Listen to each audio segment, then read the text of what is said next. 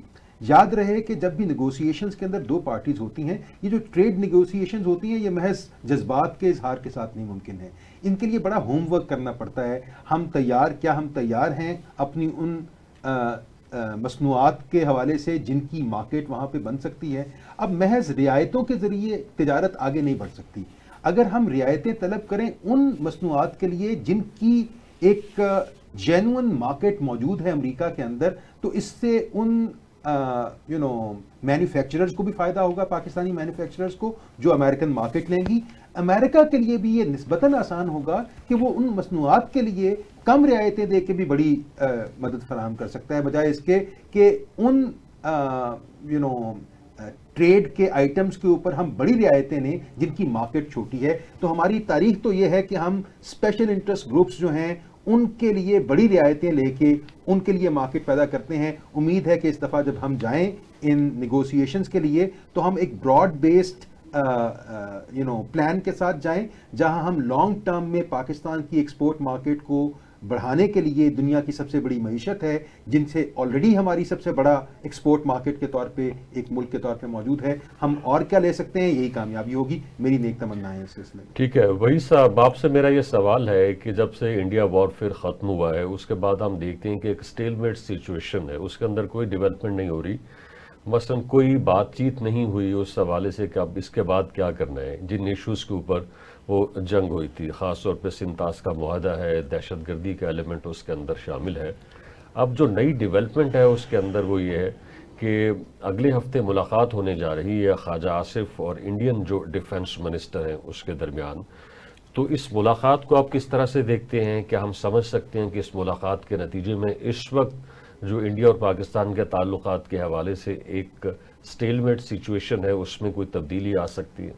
سب سے پہلے تو جو ابھی آپ نے کہا کہ کوئی ڈیولپمنٹ اس لیے نہیں تھی کہ ہمارے دروازے پہ بالکل ایک جنگ جو ہے نا وہ اتنی بڑی جاری تھی, اور میرا خیال ہے کہ ساری کی ساری توجہ اور اس کے اندر ہر چیز جو ہے نا وہ پیچھے رہ گئی تھی.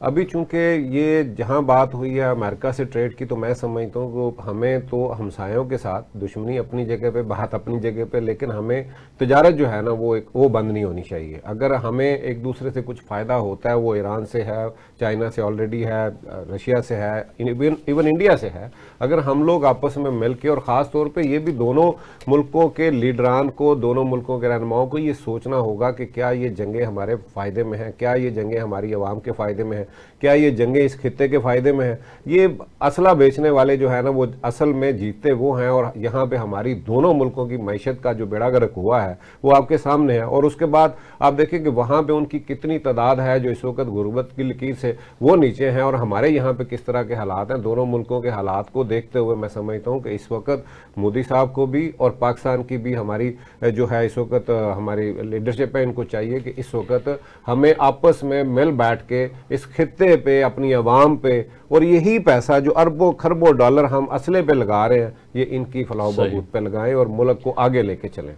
ڈاکٹر بشارت صاحب, یہ جو ایران اسرائیل وار تھی, اس کے اندر ایران کے کردار کو کس طرح سے یاد رکھا جائے گا؟ ابھی تک رومانٹیسائز کیا جا رہا ہے اس کو, کیونکہ اس کے مقابلے میں جو دونوں ملک تھے بہت طاقتور تھے اور بہت بڑی جوہری طاقت تھے, مگر ایران کے پاس چند ایک بیلسٹک میزائلز تھے اور حوصلہ تھا.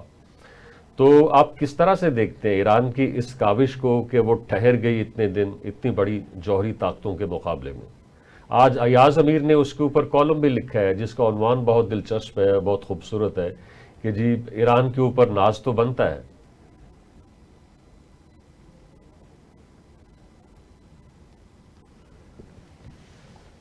ڈاکٹر بشارت صاحب, آپ کو میری آواز آ رہی ہے؟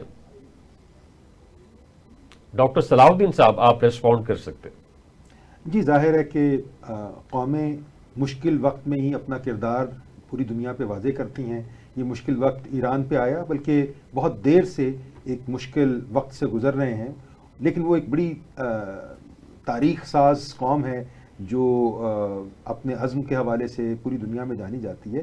ان کی مشکلات بے پایہ تھیں, لیکن اس خاص دورانیے میں دلچسپ بات یہ ہوئی کہ جو توقعات تھیں کہ وہ لوز کریں گے اس سے زیادہ وہ گین کر گئے ہیں. اب یہ تو ایک وقتی معاملہ ہے. بہرحال ایران کی جو میزائل کی سٹرینتھ تھی وہ ڈپلیٹ بھی ہو گئی ہے, یعنی وہ کم ہو گئی ہے. جتنے میزائل استعمال کیے یہ واضح ہے پوری دنیا پہ. ظاہر ہے دنیا جنگ کی طرف نہیں جانا چاہتی. جس طرح میں نے پہلے بھی کہا تھا کہ ایک رول بیس سسٹم ہے, ایک پاور بیس سسٹم ہے, یہ بیک وقت کام کر رہے ہوتے ہیں. یہ جنگ رول بیس سسٹم کے اوپر اعتماد کی وجہ سے رکی ہے اور پاور بیس سسٹم کی وجہ سے چلی تھی. تو یہ ظاہر ہے ہمہ ہمی رہے گی. ایران اس ونڈو آف اپرچونٹی سے کیا کچھ حاصل کر سکتا ہے اور کیا کچھ منتقل کر سکتا ہے, جس کا آپ نے پہلے اظہار کیا. ظاہر ہے اندرونی طور پہ اگر کوئی ملک کمزور ہو تو بیرونی طاقتوں کو اس کو شکست دینا بہت آسان ہو جاتا ہے. ایران کے اندر کچھ اندرونی مسائل بھی ہیں. ایران اس ایپیسوڈ کے بعد کیا وہ کنسیشن دینے پہ آمادہ ہو سکتا ہے جو وہاں پہ معتدل مزاج قوتیں چاہتی ہیں یا نہیں, یہ فیصلہ کرے گا کہ اندرونی طور پہ بھی کیا ایران ایک مضبوطی کے سفر پہ آگے بڑھ رہا ہے یا نہیں, تاکہ بیرونی طاقتوں کو اس کو کمزور کرنے کی جرت نہ ہو. صحیح.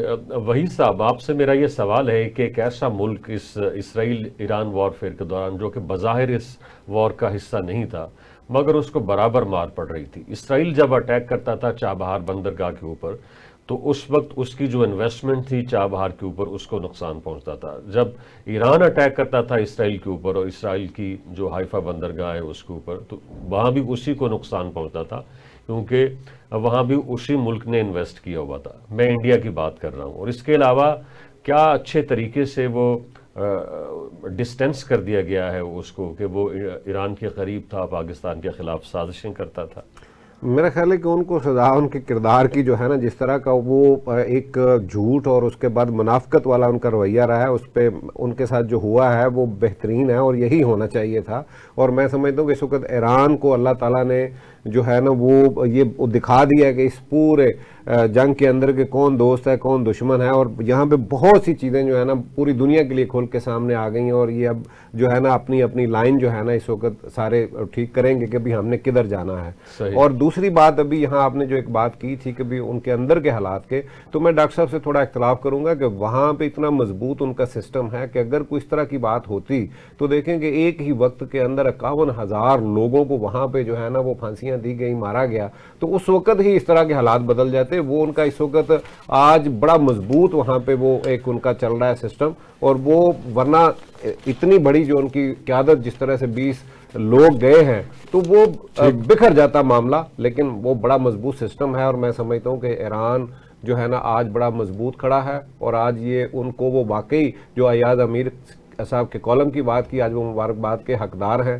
کہ یہ جنگ اب انہی کے جو ہے نا میں سمجھتا ہوں کہ مبارکباد کے حقدار بنتے ہیں. اس کے ساتھ ہی پروگرام کا وقت ختم ہو چاہتا ہے. آپ تینوں کا بے حد شکریہ, آپ نے ہمیں جوائن کیا. یہ تھا ہمارا پوائنٹ آف ویو. اپنے پوائنٹ آف ویو سے آگاہ کرنے کے لیے وزٹ کیجیے ہماری ویب سائٹ tvtoday.com.